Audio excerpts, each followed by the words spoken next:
Hello guys and welcome back to our YouTube channel. Today we're going to be learning how you can send voice messages in Telegram X chats.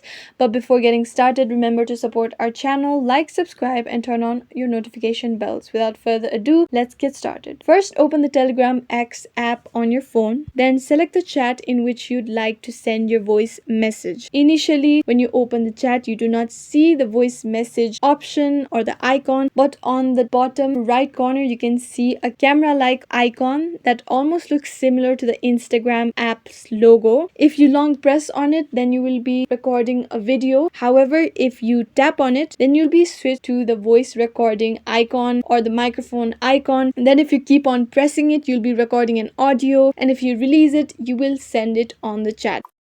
As you can see, I have sent this chat. Now if I tap on the play button, it will play my audio. Hello, my name is. As you can see, my audio has been sent. However, if I'm recording an audio and if I'm not satisfied with my audio while recording it, then I slide to cancel. Let's see how you can do that. Long tap and then slide to cancel. As you can see, my voice message was not sent because I discarded it by sliding to cancel. And that's how you send voice messages. If you have any questions, let us know in the comments down below, and thanks for watching.